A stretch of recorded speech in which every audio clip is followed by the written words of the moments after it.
Greetings, dear family. My name is Vicki Dillard, and I'm pleased to be a contributor here on African Diaspora News Channel. Please make sure that you come in, that you like, that you share, and that you subscribe. Thank you so much for supporting this global network.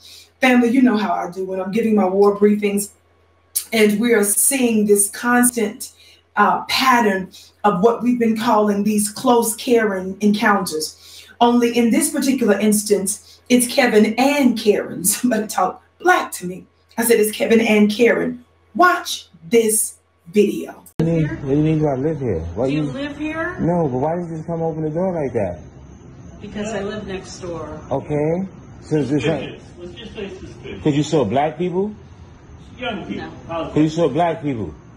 No. So you just walked into the house, you saw black people? No. You just profiled us? No. No. I'm disturbed. I'm laying here cool. You just opened, and if I was a black person who walked in the house, in your house like that, how would you feel? Asking, who are you? I feel scared. Yeah, that's how I'm feeling. I just see people just open the door. I'm laying down cooling out, and somebody just comes to open the door. I apologize, man. All right. Well, we'll leave.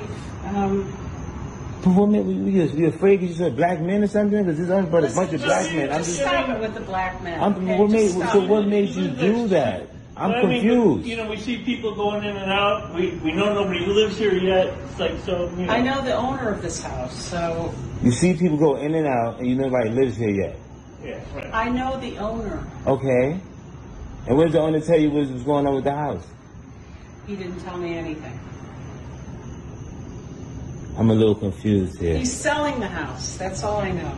Okay, so how do you think I got into this house? I don't know.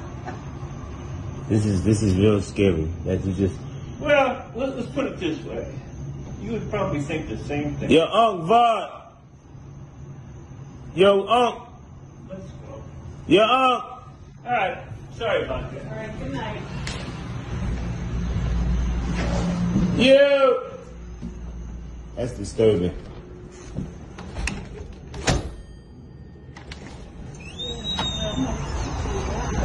That is very disturbing. This is where y'all live right here? Yeah. So you just go walk in the houses like that? I'm just confused about that.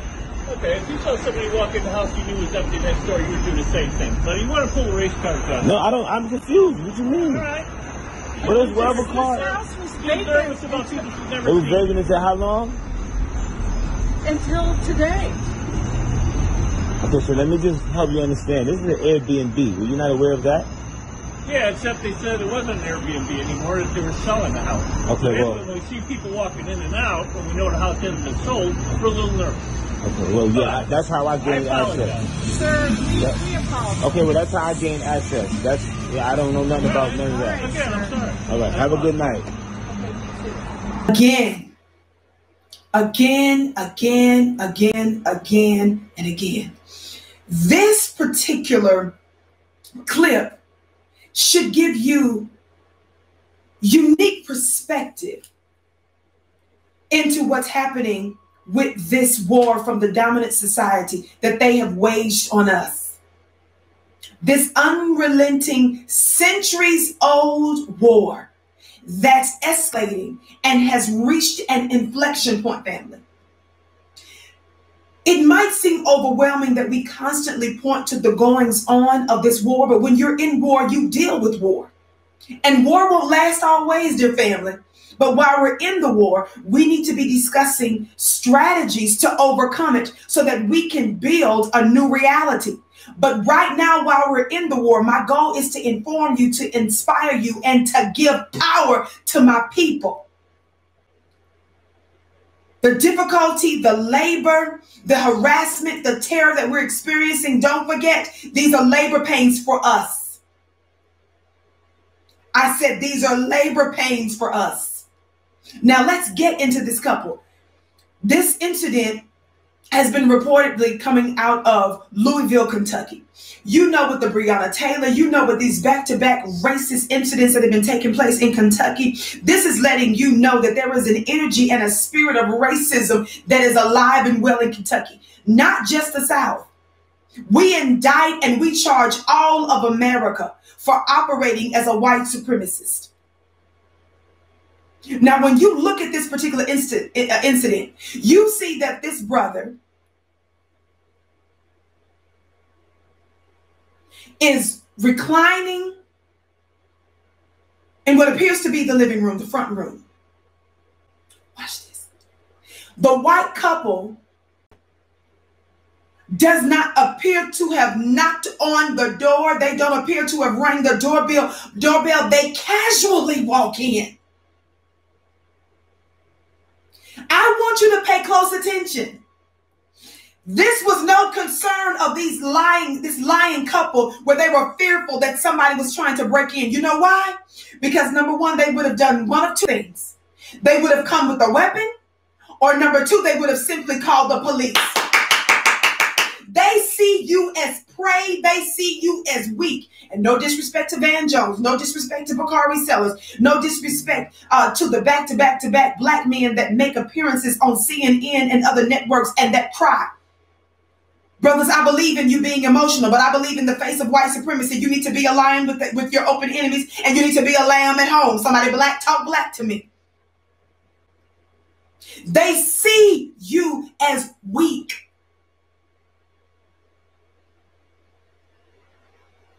They see you as nothing to be afraid of. They see you as property. They see you as a thing to be controlled. And they don't even need weapons. A people that believe in being armed to the teeth could not have been that concerned, because they didn't even have so much as a butter knife, a kitty cat, to go into this home. They see you as easy prey.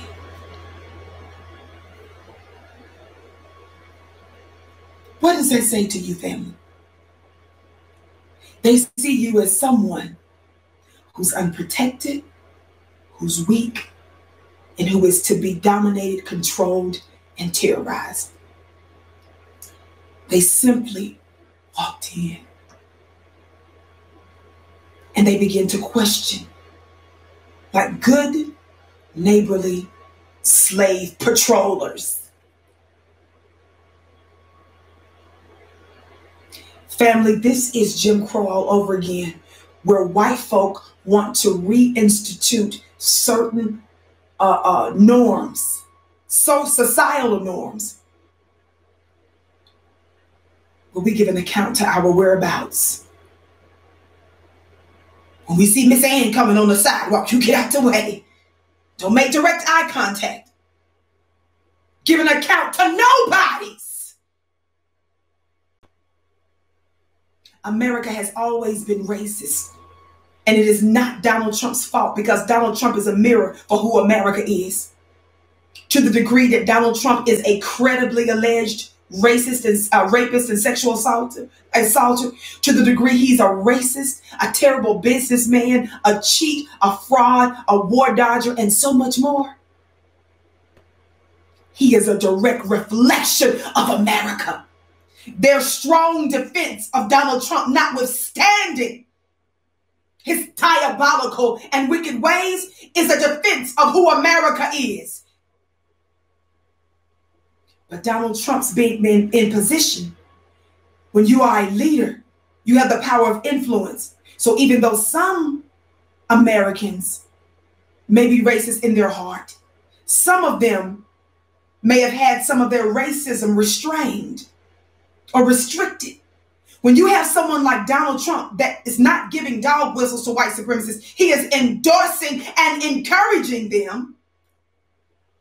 That inspires these back-to-back public outbursts of white backlash. Of course, Donald Trump's ascension, his election, even though Hillary beat him by millions of votes, white folks in America and white folks around the world helped to cheat to get Donald Trump in place. Through the Electoral College, through Russia and other very likely other international entities and countries, but also through voter suppression efforts here in the United States, particularly by the Republicans and other methods and means, disenfranchising disproportionate black felons and so forth, instituting new modern day poll taxes and all these other kinds of things, the gerrymandering and so forth. All of these are cheating mechanisms by white people, near and abroad. But nevertheless, it's an endorsement of Donald Trump. It's a backlash because of a black man, Barack Hussein Obama, who was in office. These white people, after being confronted by this brother and him invoking the fact that, are you doing this because I'm a black man? Why would you do this? And they came up with every kind of excuse. They said, oh, we see people going in and out. If you see people going in and out, it must have been white folk that you saw going in and out. Because I can assure you, you were not going in that house every single time you saw somebody going in and out. By your own admission, you telling on yourself. Then they turn around and say, well, I know the owner. And the brother says, well, what did the owner tell you then? If you say you know the owner of this place, what did the owner tell you was going on with this property? They say, oh, he didn't tell us anything. What are you doing here then if he didn't tell you anything? Don't forget, the Ahmaud Arbery situation was escalated further when our brother was going in what was an empty property that was being constructed at the time. And the news came out later that folks regularly were going in and out of that property. Y'all pay attention. They're telling you you don't belong. They're telling you in the country that you built and they didn't have the wherewithal to build. They had to come steal and kill people to build their new promised land. They tell you to get out. The brother was sitting there saying, this is really scary. I don't want to hear another brother sit up there and talk about real scary and you don't have a plan to deal with people who are showing you who they are.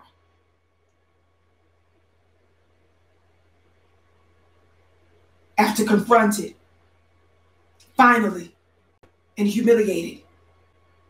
Let's go. I'm sorry. Then they had the nerve to say to the black man, you pulling a race card. America loves to say that because she knows she's racist and she's trying to deflect the reality of that. White folks have escalated race war in day-to-day normal encounters. They're trying to actually normalize this sick, twisted type of behavior. It's not cute. It's not benign. It's not harmless what they did. And this brazen attempt by these close Karen encounters, by these Beckys and Kevins, they're not going to turn out well for white folk. Because black folk are reaching almost 100% dissatisfaction. And it's in all of your best interests to back up and to back off. We don't push for violating any laws or acting recklessly. You know, I've not been about that. I've been very clear and unequivocal. But black folks will not sit idly by while you break laws and rules and try to murder us. And it starts with stuff like this. My name is Vicki Dillard. I can't wait to see you. Follow me on Instagram at Vicki X Dillard. Follow me on Instagram at Vicki X Dillard. Follow me on Twitter at Dillard Vicki and my Facebook fan page at Vicki Dillard. The links should be posted or in the description box below. I'm also still conducting my weekly mastermind class every Wednesday night, 9 p.m. Eastern. I drop a metaphysical or a spiritual jewel every Wednesday night. I elaborate on it. You have direct access to me there to where you can ask questions. And I'm telling you, the testimonials have been amazing. You know, everything that you can see comes from what you can't. So my spiritual and metaphysical mastermind ongoing weekly classes are about dealing with the beginning of things, the spiritual part that controls every other area of your life. So if you're someone that's looking for more purpose and power, this is for you. Sign up today, clubvicki.com, clubvicki.com, while there's still a special, clubvicki.com, clubvicki.com. Thank you so very much.